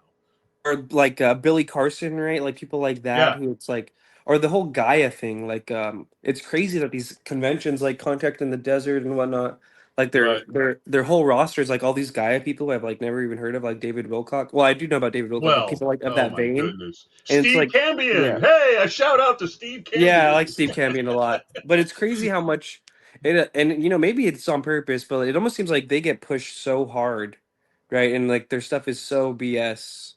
It's crazy. Right. I used to go to those, and I had a newsletter called UFOs, Aliens, and You, and it was self-published, and I gave them away, never charged for anything, gave hundreds of thousands of copies of this thing out. So when I'd go to those things and I would hand those things out and I would go into the dealer's room, me was said that I was a government plant because I wasn't accepting any money for my work. And I was a nobody. Wow. I was a nobody, and I just trying to do this work. I was very into it. Oh, no, you're a government plant because you're giving this stuff away. Okay. That is funny. We are kind of our worst enemy too at times, right? But there is a reason to be paranoid. And like I said earlier with the stuff that me and Manny and Tupa talk about, like there are weirdo government plans in this field that do weirdo things to people. So you can't even really blame people for being suspicious, but yeah, it's unfortunate the whole ecosystem, like everyone's kind of on edge and suspicious of each other. Yeah. Well, I just want to see good footage. Just vet some good footage and get it out there. I've been so jaded with this. I laugh at that bullshit. They used to accuse me of being a CIA plant. They accused my wife of being a CIA plant. We were doing UFO magazine. Okay, whatever. Yeah. I'm waiting. I'm still waiting for the check. Well, I got to tell you, the people that normally say shit like that up front, they're the one. It's sort of like the guy cheating, says my wife's cheating on me. You're cheating on me, is actually the one that's cheating. Yeah. I've definitely seen that too, where some of these people who I suspect are Scientologists are the first ones to come out and point the finger, and like I mean, even Lou Elizondo did that, right? He there was a point in time where he was accusing all these people of working for Stephen Greer to like push a narrative, and it's like, well, buddy, that's kind of like what you do with all these other people. But like I've been accused of being paid for by Stephen Greer because I'm critical of Lou Elizondo, so definitely there's this element of like get out ahead of it, flip the narrative, and you know what I mean, kind of obfuscate. Well, I got a question for you, Red. Okay, you've been doing this now 5, 6, 7 years, right? Mm-hmm. Okay. Now, I know what Manny told us when he was on the show here a couple of times. Have you personally been threatened or suffered any ill effects from anything since you've been doing what you do? Oh yeah, probably. I mean, well, I'm pretty sure they're the ones who got my YouTube channel taken down. One of the things that really bums me out is because like, not to be like patting my own back, but I mean, I kind of have a pretty clean record. Like, I'm not, I mean, there's not really much stuff you can find on me, but I do know they'll go around to the people around me, right, and try to make their lives uncomfortable and whatnot. I have had them post pictures of my family and whatnot, but that's like, it's kind of whatever. The thing that really gets me upset is when they go to people like who I've known for years or something, and then they'll like try and mess with their like mental health and their well Do you being. know who these people are? Yeah, and me and Tupa and Manny have mapped it out, and we're all kind of working on our little projects about how to really expose this thing because it's such a tangled web of like different people. But yeah, I Well, do it know also them, and sounds really diabolical to me. yeah, and I personally have flipped probably two or three people that were inside of this group in this network, and we were able to get some really good information from them about the connectedness that Lou Elizondo has to these lower level trolls and stuff like that. Like Manny was here, he did the documentary about Lou. He got totally wrecked, and they went after his girlfriend and stuff like that too. Luckily, I try and keep my personal life as like isolated as I can. But no, they still have tried to find me, and they tried to find where I worked and stuff like that. But luckily, I think I've been good at keeping all my stuff kind of quiet. But yeah, mainly for me, it's the YouTube thing and going after people near me. They went after my friend Chupacabra really hard in really gross ways. Well, Um, you basically do either a short or even a long documentary on these people with photographs, with testimony. Okay. yeah. Point these people out. Okay. Let everybody know who in the hell they are. And see how they like a little sunlight on them. Yeah, and that's kind of what we've been doing. And fortunately, their tactics have kind of gone down a little bit. But for a while there, and maybe you guys, I don't know if you guys talked to Jeremy McGowan. He'd be another good person to talk to. He was one of these veterans who he was on season 1 of Unidentified, and basically he started getting these red flags. He was one of the first people to say that Lou Elizondo's a remote viewer in like 2020 because he got brought in. He started seeing all these red flags. They were pitching his he had made this truck called the Osiris, which was like, how people every now and then they'll make a truck that's like UFO hunting with all these capabilities. Lou Elizondo was like lying about his truck to HBO executives to try and get a show. He basically like backed away from them, and then after that they fair gamed him. They All these little trolls that have direct connections to Lou were like calling his work, trying to get him fired, trying to get his security clearance revoked. And again, this is just one example of many. There's like I've seen this happen to media assets, to whistleblowers like him, right? A military whistleblower. He saw something in the '90s in the military and was on unidentified. And next thing you know, like this network of like hundreds of people are because they feel like Lou Elizondo. What it ties into is a lot of people, and this is to their credit, I guess, to Lou's credit. They think like Lou Elizondo is disclosure, right? And so anybody who like is critical of it, they're able to paint kind of like what we were talking about as like a plant or something like that. And I think that's how you get like seemingly normal people to co-sign like very like amoral behaviors and whatnot. But you should definitely talk to him too. He has good experiences with all this. He's a military guy like you guys, so you guys would probably kick it off.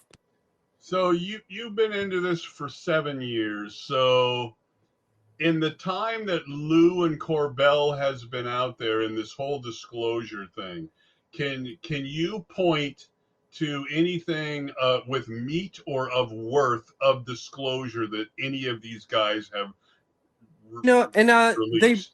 okay, so Lou, I like as much as I dislike some of his personal things, he did lobby Congress, right? And like we have Arrow now, and we have the UAP task force. That's definitely, I think, a step in the right direction. Well, And right.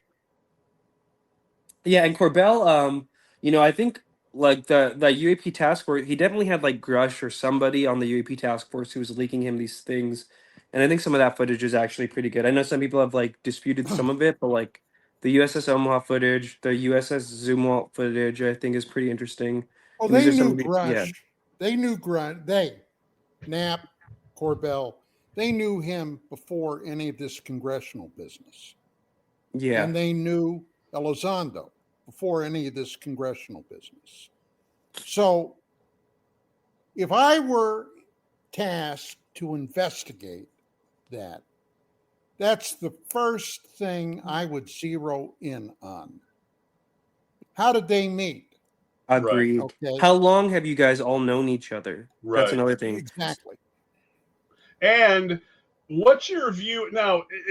I could throw some stuff out there, but when Lou released the chandelier and the flying octopus footage, it's like, what the hell are you doing? You're supposed to be somebody who's been vetted, and you do a Jaime Maussan and throw it out there and say, okay, we need people who have seen this so we can vet it. What's that about? Well, and apparently it's even worse than that. And that's why it's like, it's funny, the Lou lovers think I'm some hater, but I'm really trying to help them.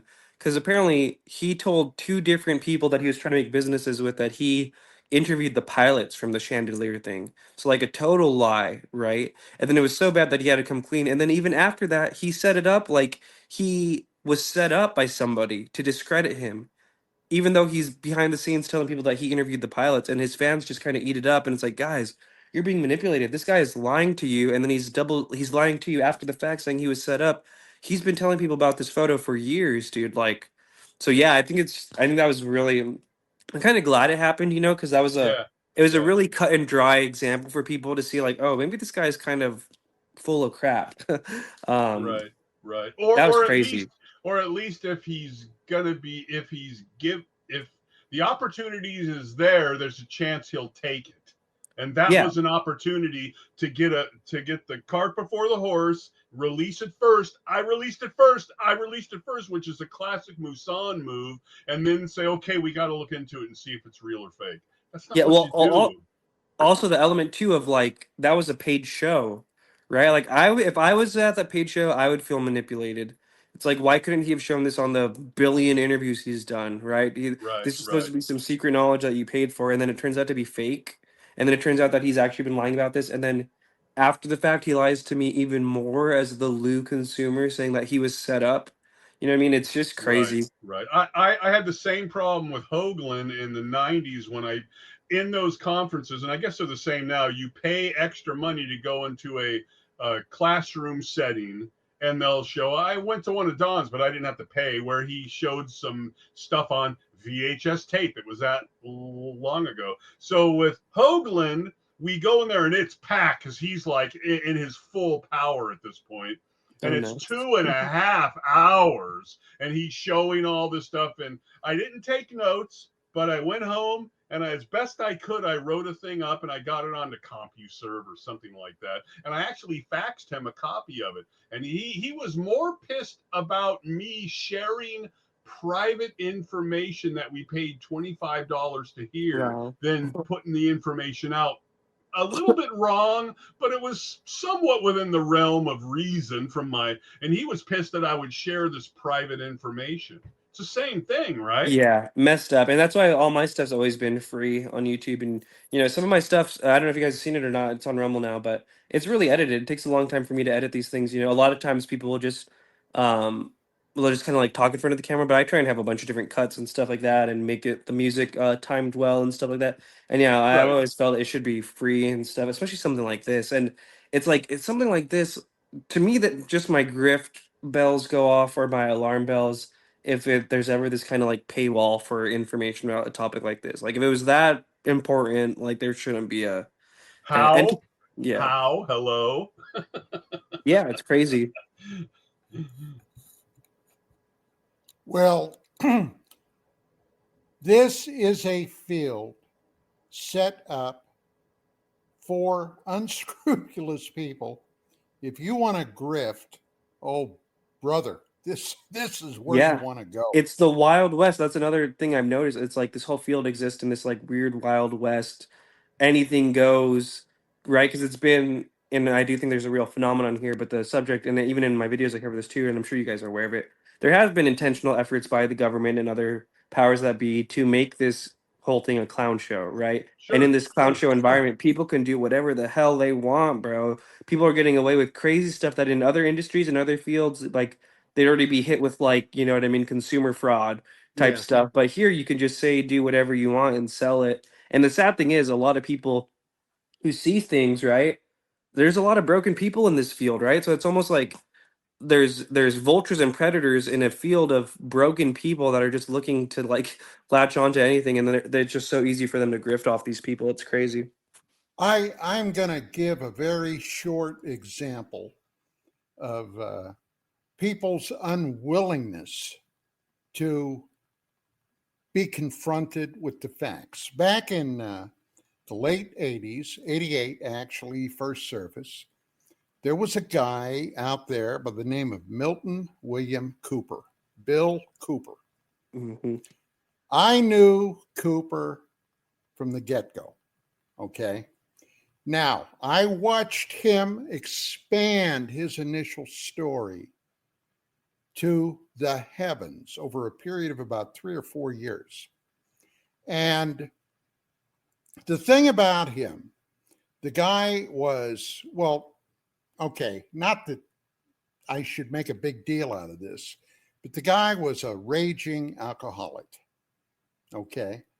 Drank like a fish. Now, hey, I like to have a drink now and again, no doubt about it. But I don't sit down and drink a bottle of Chivas Regal in one sitting, okay, which this guy would do. Now, as his repertoire expanded, he began getting questions from people. Now, back in those days, there was a computer BBS system that circled the globe called the Paranet system. Are you familiar with it, Red?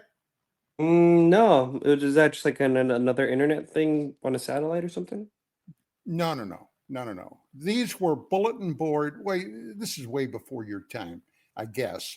But the internet had not yet begun to really blossom, okay, like it did in the early to mid 90s. This was BBSs.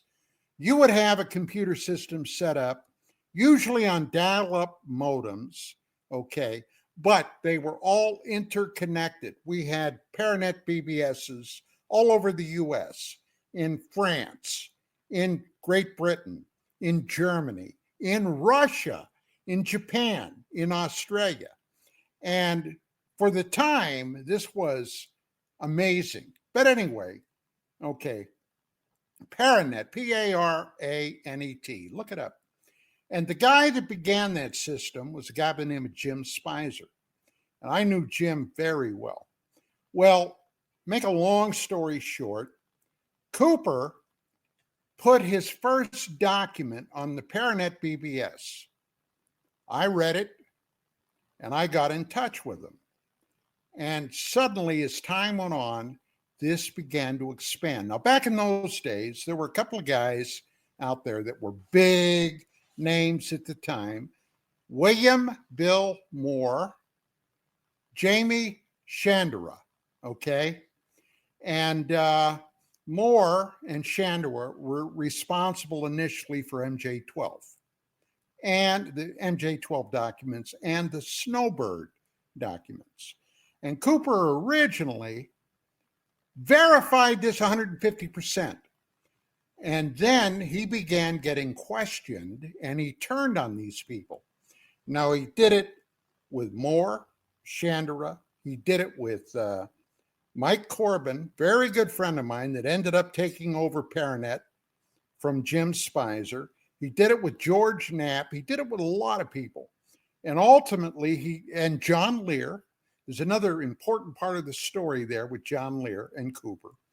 And eventually me, when I wrote an expose on Cooper, well, I ended up doing several exposés, including, okay, on my radio show then, 2 episodes where Cooper, I had audio tapes of him making a bunch of drunken phone calls to people that originally supported him, where he was threatening them with their life. Man. Oh yeah, this was some crazy stuff. Well, I exposed all of that. Then I ended up being on the receiving end. Now, I got to tell you, I faced off with elements of the North Vietnamese army in Vietnam. I wasn't really intimidated by a raging drunk, okay? You know, that was out there doing it. He ended up getting killed, Cooper, in a shootout in Edgar, Arizona, with the police. It's a long story, but he got into a remember gunfight. This story. Yeah, he got into a gunfight with the police, and they blew him away. He shot a cop in the head, a Marine Corps veteran of Desert Storm. Okay, it was a sad freaking story. But anyway, today, 2025, as we do this show, his name and the book he wrote, Behold a Pale Horse, which I called Behold a Pail of Horse Shit, all right, is one of the biggest books in the American criminal system in prisons. Yep. Have you ever heard about that, Red? Oh, yeah. And actually, I wanted, probably not anytime soon, but I'll probably maybe have to talk to you because, yeah, I would love to make a video about him, just exploring his timeline because, yeah, he's such an interesting figure, right? And his theories changed over time, right? Like he was all in on the UFO thing, and then eventually I think he ended up being like, it's all fake, it's all a psyop. And yeah, hearing what you're saying here too, this is very fascinating. And yeah, people do love Bill Cooper today. He's yeah, his book's super popular, and yeah, I'm very familiar with it. That's another view of the younger people, and I mean 50 and under. Incarcerated or not, but especially incarcerated, it's like a gang almost. You read that book and then, you know, they basically have classes on it and all that stuff, and it's built up to something huge. And then you have people on YouTube who I've seen, and I don't share this stuff with Don because he doesn't care, but I'll go into the comments and somebody will bring up Big Don Ecker, as I call him, and, well, who the hell is that and what the hell does he know, not knowing any of the background. Yeah. Right? Yeah, that shit annoys the crap out of me. And I'd love it if you and Manny would just bring him in there so these people will hear some truth rather than all this bullshit. Or at least true history. At least some true history. Me? Oh, we're not talking about you, Don. We're talking about some other guy that knows a lot. Okay, all right. Yeah, it'd be great if you did a show with him or did, you know, whatever he wants to do, because he could be a curmudgeon. But he still has good information. So, well, no, and he was there. You have for a not lot lived of your it, life until you've heard him call somebody a son. You know, yeah, no, I love this. Sons of bitches. One of my favorite little videos I ever made was I interviewed two guys from Operation Right to Know, which I'm sure maybe you guys are familiar with. Was it Mike Jameson and Ed Comerick? And that was kind of a fun little thing. I love getting the first-hand historical accounts from people. Yeah. You guys remember that Operation Right to Know from the 90s, the protest movement? Did you forget who you're talking to? Yeah. Yeah, you know who you're talking to. I got pictures of that. I went out to JPL where they were demonstrating, and some workers, now this is no bullshit, okay, were so pissed off. Now, there was a lot of things happening then. NASA was going back to Mars. Originally, they weren't going to put a camera on the probe, and there was a lot of crap. And by the way, that is an interesting story, what happened to that probe. But anyway, my wife, Vicki, and I are out there. We're taking pictures, talking to people for the magazine. And this car full of JPL employees came by with one of those super squirt guns and did a drive-by shooting at us with a squirt gun. God. That's great. Oh, shit. Yeah. Nice. Oh, yeah. That's fun. Yeah, and those guys are still around. They're cool. I like talking to them. I like, I like a lot of my stuff. Like I said, I did a video on Donald Kehoe, Marina Popovich, Nino Kulagan. I like all the old stuff. So I do like talking to people that were around.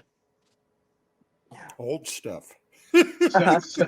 Sadly, most of the people who were more, let's say, believers in a generic way won't talk to you, I'm sure, because I mean, Howe and those people, there's just no. Oh yeah, I would love to pick Hal's brain for like 4 hours and just get him to just go through his timeline of stuff. Yeah, probably never him, but yeah, and a lot of people passing away, like Bruce Maccabee and stuff like that. Even I wanted to talk to the Brazilian guy. Yeah. He passed away too. I think. Yeah. Yeah, that was sad. So yeah, it's a bummer. I got a Bruce Maccabee story, but I'm going to save it, not for today. Okay. Because there's all these different theories about him too, right? Were you saying? Oh yeah. Oh yeah. Either he was a part of the feds or he was a true believer. He went over to the CIA every week to have dinner with them. I got this on my show, okay? Because I nailed him down. And but I don't want to destroy the story for another time, but okay. But yeah, Bruce had, let's just say Bruce had spook tendencies, okay? Yeah, there you go. That's a good way to put it. Yeah, and I do see the producer in the back channel. He would talk to people. You're just not going to get necessarily the truth, but he would talk to people. He talked to me a bunch of times. Nice. Yeah, I asked him about something that I knew for a definitive fact that he did, and his comeback was, "Oh, gee, I don't remember. I just can't remember." I have no recollection. I have no recollection of that. Oh, well, yeah. Well, guys, we are. Let's see. We are at the end of the show. Yes, Red, stick around. Don't leave yet. Okay. I want to talk to you after the show. Okay. So that's it for this week. Red, yes. It's been a Thank great you, guys. show. Nice meeting you all, Mark, Don, Gerry, seeing you on camera. Yeah, fun times. And guys, thank you so much. We'll be back in a week. But hey, don't forget, UAP Crossfire, Thursday evenings, beginning at 5 p.m. Pacific, 8 o'clock Eastern Time, right here on KGRA DB, Digital. God bless Sam and Dean Winchester. Have a good week, guys. I'll stick around here.